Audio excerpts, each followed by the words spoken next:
Hey everybody, I am back.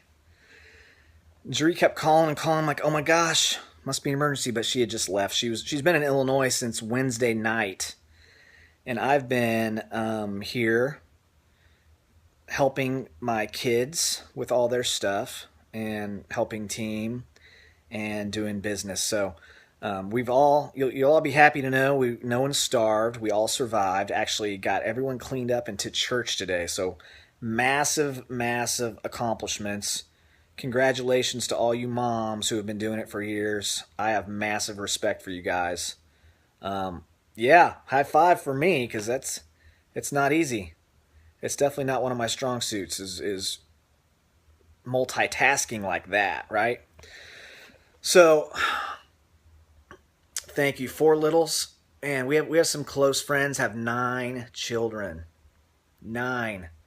I'm just amazed every time we'll go out to eat, lunch with them or something, and they're just like a well-oiled machine. The older ones helping out with the younger ones, and that kind of stuff. So, and we have 3, and I'm like, how do you have 9? And I'm more stressed out with my 3 than you are. So, but anyway, welcome back. Looks like, hey, if you shared before, if you want to share again, I think we had like 30 or 40 more people. Yeah, 9. Just the thought of 9 is pretty crazy, isn't it? So, let me get back into this a little bit here.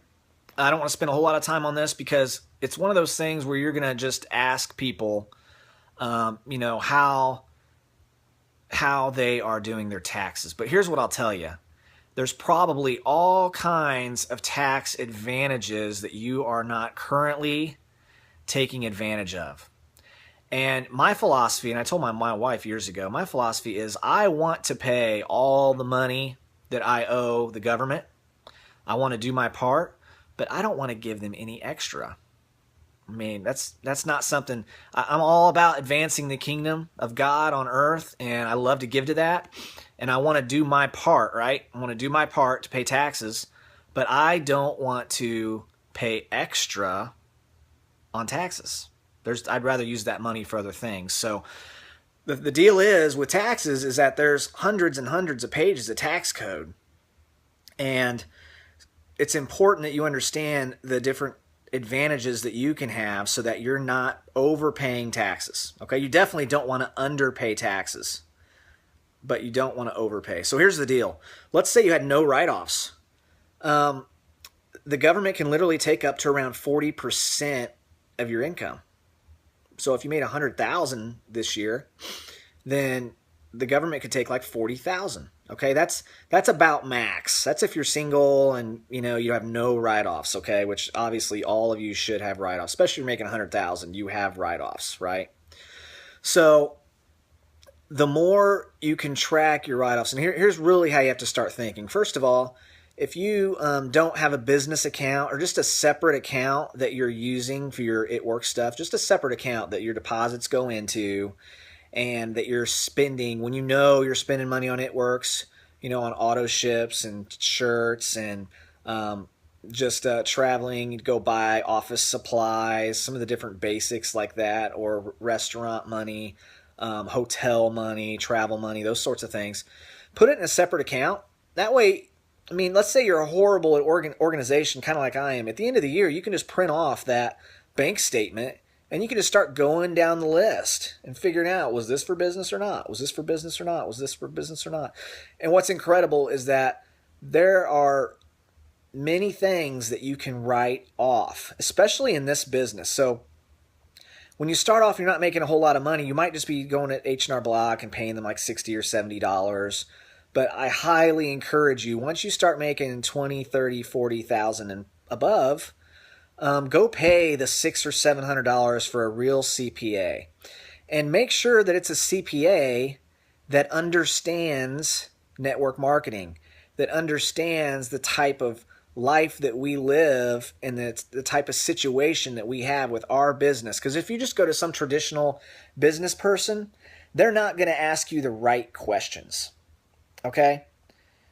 Hey, TurboTax says you owe nothing, then that sounds good to me.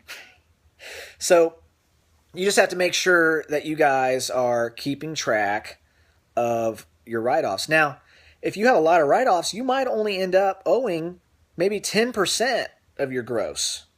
I doubt if you'll get too much below that if you're making money with this serious money with this company. But so what we do is we keep about 30%. You know, when we're making money, I keep about 30% in a separate account just so I have the money there for taxes if we need it. And I'm always looking for write-offs. I mean, there's so many different ways. You know, you can start a SEP IRA, self-employed IRA, and you can put so much money into that each year that's 100% tax deductible. And that means you'll pay taxes on it later down the line. So that's another thing you have to consider is, do you think you're paying more taxes now, or do you think you'd be paying more taxes in the future? So something to consider. They have Roth IRAs. Roth means you pay taxes now, and then as your money grows, you don't have to pay taxes on that money again. But some people would prefer to take the tax break now. So that's just something you have to decide, and find a good CPA. You know, ours does probably 50, at least, It Works people. So he understands the situation that we're all in. So anyway, let's take a couple minutes. If you guys have any tax questions, I'll take a couple minutes here and answer those. I'm going to go into the second piece, what I wanted to talk about that kind of really resonated with me today. But any questions? Any tax questions? Please upload this to YouTube. Okay. I can do that. Do you write off auto ships? I personally write off all my orders except for what we personally use. Okay? What about books? Oh yeah, personal development. You know, some people call it research and development. That's just you. It's important to your business that you are constantly learning and growing. So yeah, car rentals, of course. Yeah, if it's a car rental because you flew into Sarasota or it's a business trip, get car rentals, travel, plane tickets, everything associated with travel. If you have to get a taxi, driving your car to the airport, whatever the airport charges, car on a magnet, miles or gas purchase. So with your vehicle, you have two different ways that you can file. You can either file mileage or you can file cost and expense and depreciation on your vehicle. Typically in this business, you're going to want to take the mileage. If you have a car that weighs over 6,000 pounds, then it may make sense to do the depreciation route. Okay, better to have a separate account for everything. It is, and it doesn't have to be a big deal. Just to get a separate car, it just makes things easier. Do you write off mileage? Yes, we keep track of mileage. In our car, you know, our car is our business car, so almost all of our travel is write-off. Car payment deduction? No, you don't get a car payment deduction. However, I believe that you get some, like if you buy a new car, you can write off the sales tax, at least in the state of Tennessee. Another thing is if you build a house and you're paying sales tax on your materials, then you can write off that sales tax, which is a pretty significant discount. Being a product, the product, deducting auto ship.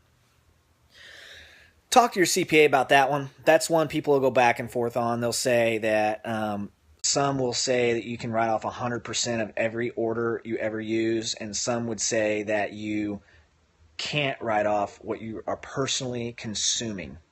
Okay? And that's an integrity deal. I mean, I feel like we shouldn't write off what we're personally consuming myself. But if you're comfortable with that and your CPA says that's okay to do, then do it. You're going to run across CPAs. Some are more conservative, right? And some aren't. So like, for example, an issue that comes up sometimes is someone promotes to Presidential Diamond. We take them and, you know, they buy like a Louis Vuitton purse, which are pretty expensive, $1,500 or whatever. And so it's like a female version of a briefcase, though, and that's legit. So you can write that off. And we had one CPA that was like, no, no, no, no. He was very conservative. And then the next one was like, yeah. And so we had him redo our taxes, and we saved like $4,000 or $5,000 that we would have paid before with the first guy. So, again, I would rather not pay extra to the IRS and pay a little less. And if they audit me and I owe them an extra $1,000 with late fees, and that's another $500, I would rather do that than overpay. I do not want to overpay the government personally. All right, that's money that I can give to different things, ministries and different things like that. Gifts for team members or contest stuff, yep, that is all tax deductible.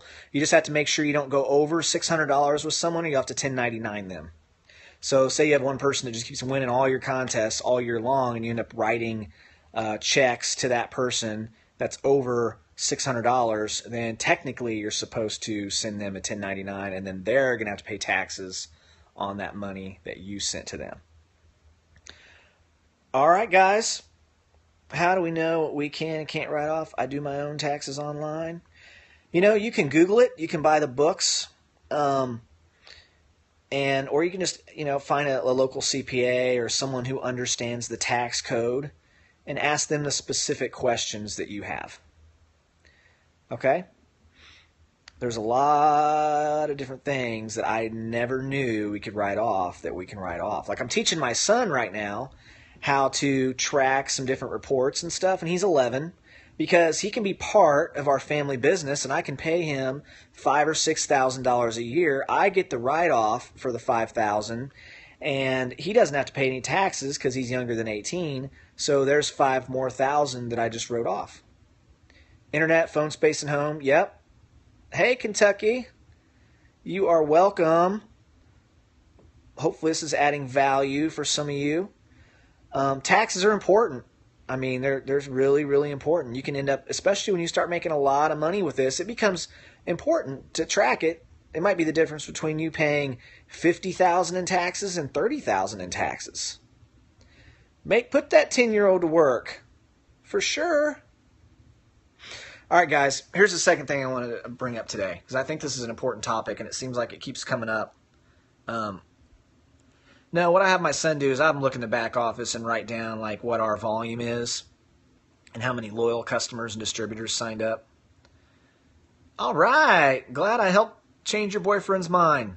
You must have a smart man there. You are welcome. So this idea of magnification, I want you guys to think about this, because did you ever realize that what you focus on becomes big? And what I mean by that is if you focus, like say some kind of situation comes up in your life and you really start focusing on it, good or bad, it gets like forefront in your life, right?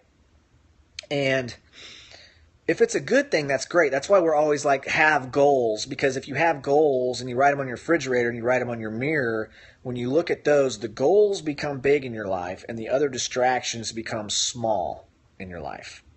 Okay? Which is really, really important. If you get focused on the wrong things, that can become really big. Hey, you're welcome. That can become big in your life. So recently we had a girl, and she was all excited. She joined the business, and she had some prospect who Googled some thing on the internet, and all of a sudden this new distributor was second guessing herself based off this one article that was found online. Well, how many of you know I can find 100 articles that will say amazing things about It Works, that It Works has completely changed their life, and then I can go find another 20 articles that will make you, if that's all you knew about It Works, you would think it was run by the Antichrist and here to destroy the world. Okay? So you find what you're looking for. If I go and I Google Santa Claus is a fraud and evil, then I'm going to find all kinds of people who think the idea of Santa Claus is a fraud and evil and just lying and just nasty stuff, right? But if I go on there and put in, Santa Claus is the most amazing thing for a child, then I'm going to read about all these people that love the tradition of Christmas and of Santa Claus, and you find what you're looking for. You guys notice that? I mean, let's talk about, I'm not going to get into my personal beliefs on politics, but take any one of the candidates and just put in so-and-so sucks and read about all these accusations and judgments and how horrible that person is. And then do the other side and just say, I love so-and-so, and you'll hear, oh my gosh, this is just amazing. So my new DT said urine. Okay, urine. Well, if there's urine in our products, I guess I like the ingredient of urine. Somebody tried to say I was scheming people because our products are cheaper on Amazon. That's funny. Yeah, I kind of enjoy getting into conversations with some of those people because it's funny to me how narrow-minded or how they're not open and they just are uneducated. Just uneducated people that don't understand what's happening with this company, don't understand this business model. And that's why it's so important when you are in this business yourself that you build strong belief in the 4 areas: the products, the company, the industry, and yourself. When you have strong belief in those 4 areas, you become bulletproof. And when you become bulletproof and arm yourself with that information, then you can transfer your belief to other people. There's an amazing scripture, and it's 2 Timothy 1:7. And basically it says that God didn't give us a spirit of fear and timidity, right? So, and I love that. I already knew God didn't give us a spirit of fear, but timidity, some people just say, I'm just shy. Well, guess what? You weren't born that way.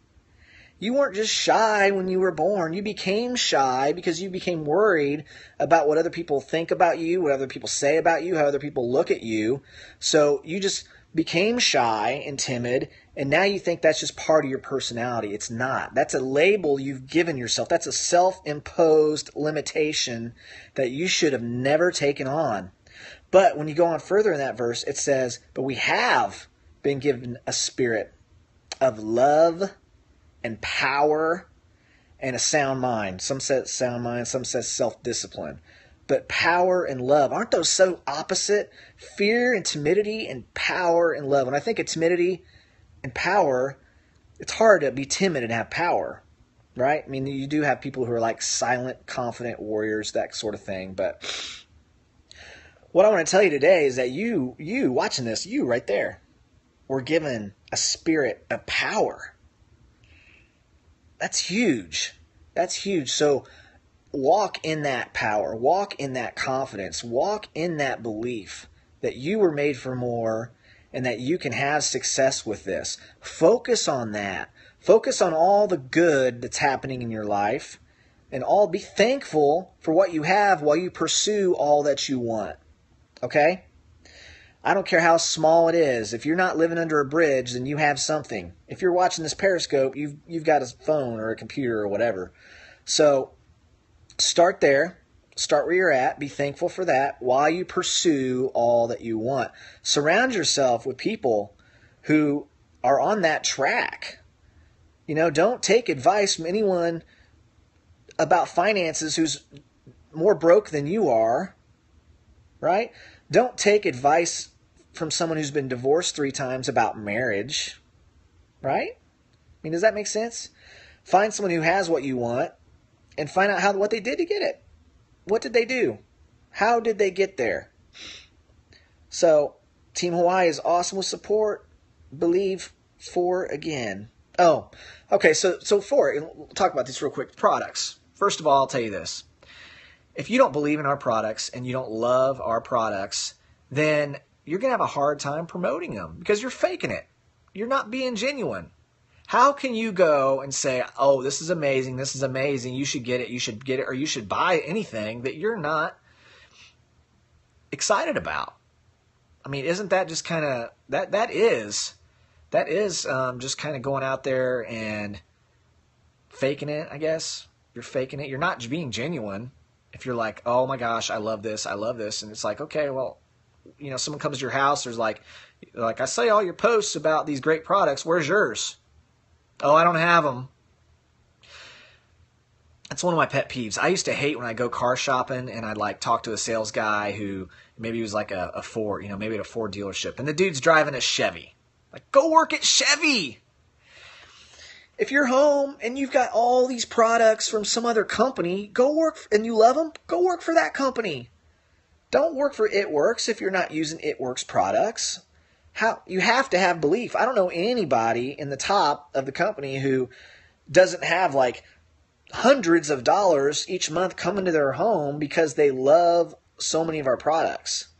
I mean, I love our products. I love our greens. I love our regular. I love our New You. I love our ProFit.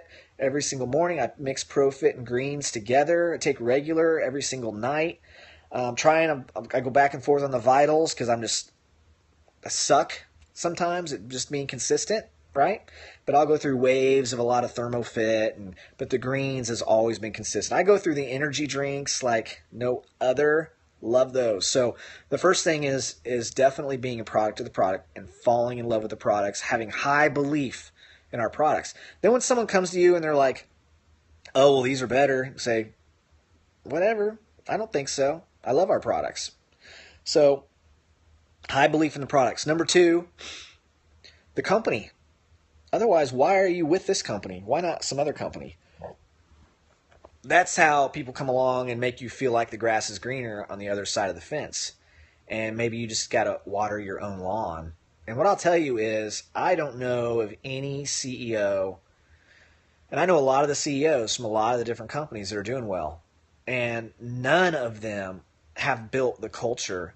None of them have integrity. None of them will advance the kingdom. None of them are advancing the kingdom of God purposefully through their company like It Works does. You won't find other conventions where on Thursday night they have a worship service. You won't find people coming out and reading scripture to you and training you on what it means to be a servant leader. A lot of them you'll hear, leaders will come up and say, I give all glory to God and that kind of thing, which is great. But you don't get the training. You don't get the, man, I was at one event, Cindy Pentecost called a distributor up and washed that person's feet in front of all of us to demonstrate Jesus' love to us. People getting saved at our events, our local events, our national events, getting saved. Come on now. You won't find that. You won't. And maybe that's not important to you, but hey, it's important to me. And so for me, this is the best company. And if it's not important to you, and maybe there's something else that's better for you out there. There might be. I don't know. But anyway, you have to have high belief in the company. You got to be able to defend our company and understand why you are in this company and articulate that to other people. It's important. It's going to be huge when you're building your business. Oh man, the worship service was like unbelievable. It was just incredible. So the third thing then is this industry. When someone comes to you and says, oh, it sounds like a pyramid scheme, you got to be able to explain to them what it is. It's not hard to do. I mean, you just have to be able to it makes sense. It doesn't make sense to everyone, but it makes sense to a lot of people that a company would use their dollars to not pay for advertising the traditional way, not pay television, not give a portion to Walmart by having them stock their stores, not do television ads and newspaper ads and radio ads and all these other types of things, or pay professional athletes to go out and promote their stuff, hundreds of thousands or millions of dollars or whatever. But they want to put the money back into our pockets. And when you understand that, when you understand the industry standard is 30 to 35% that the company receives, they'll push back out into the marketplace, push back out into the sales force, and we'll do over 50. You're just like, you have a higher appreciation for Mark, and you understand that where he came from. He came from very humble beginnings, made his first fortune in network marketing. And so for him, it was such a life-changing event in the mid-90s when he went through his experience of becoming a top 10 money earner with his company and hitting like 70 grand a month, that he wants to pay that forward. He understands how powerful that is. He wants to create more millionaires than any other company in history has ever created. That is amazing. And he's willing to, just in the comp plan's over 50%, but now he'll do these bonuses on top of that? Come on. It's ridiculous.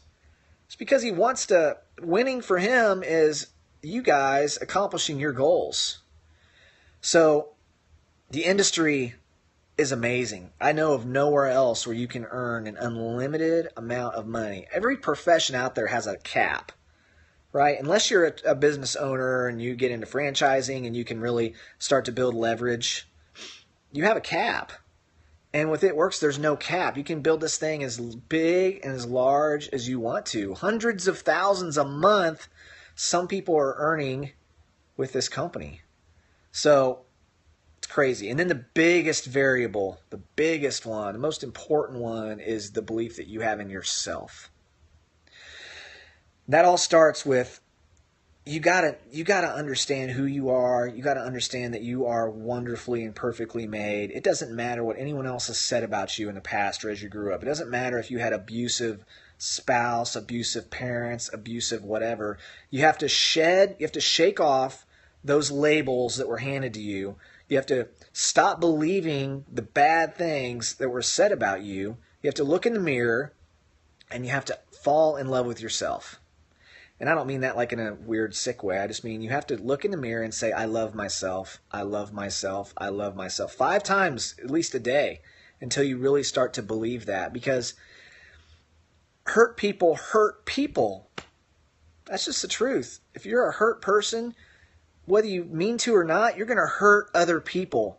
And sometimes that's what we find ourselves doing is we're actually trying to build our business, but we're repelling people away, or you start to sabotage yourself when your business starts to grow because you're hurt. So you got to get healed. You got to get healed. And I hope all of you understand, if you're on here right now, that the best way to get healed is to have a personal relationship with Jesus Christ. Okay?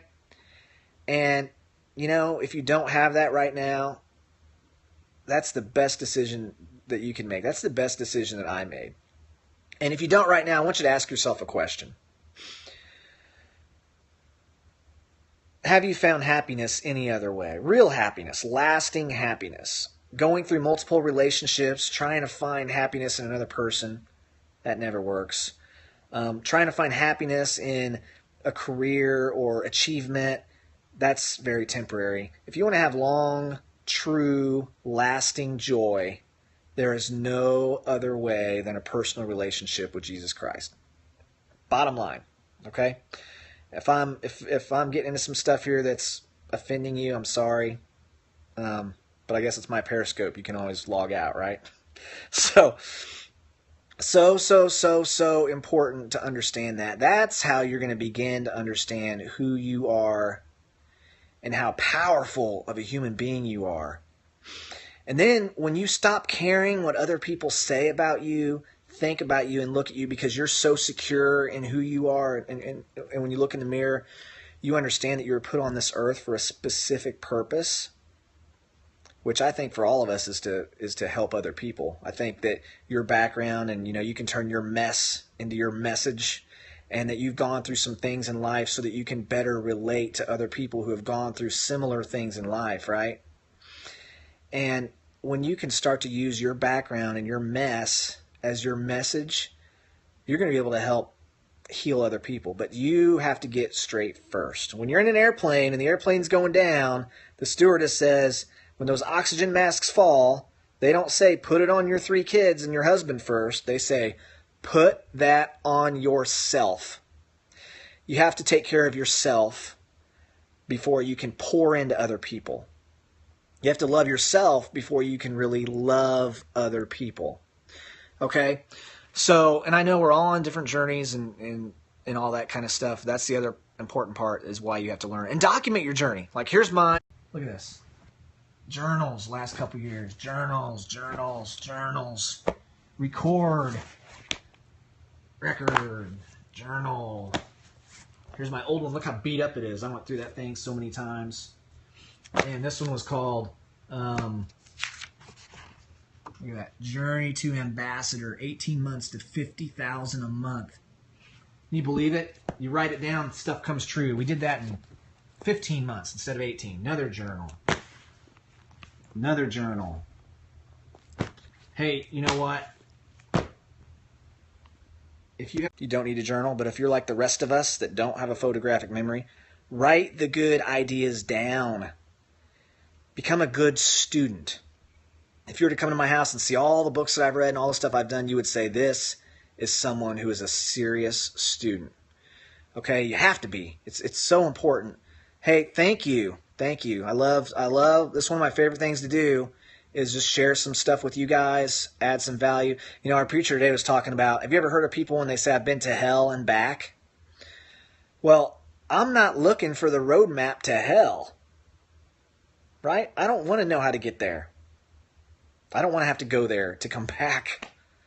You don't have to. We can learn. Sometimes I wish failures would give seminars, because you could just totally learn what not to do. If a failure would get up there and say, I've been divorced 3 times, I'm 45 and have nothing to show for it, and my life's just been a wreck, I would take some serious notes with that person of what not to do. Okay, it's important to know what not to do. It's important to know what to do. So, guys, I've got to prepare my home for my beautiful bride, who I have not seen since Wednesday night. And she's on her way home today. So I am super, super excited about that. And, one of her love language, right? You guys read the 5 Love Languages book? One of the love languages is acts of service. And my wife loves acts of service. So when she comes home and she's got the house is looking all good and stuff, she's just gonna want to give me all kinds of kisses, and she's gonna be so happy. So I have to go out there and get the kids to work to get the house clean. I'm just kidding. I've got to get out there and get to work. But anyway, hey guys, love you guys. Hope you got something good out of this, and we'll be talking again soon. So have a blessed Sunday. Enjoy your day, and love you too, Rachel. You guys have an awesome, awesome week. Let's get out there and change some lives and change your own life, right? Get out there and put some new information in. Try some new things. Grow. To have more, you have to become more. Take care.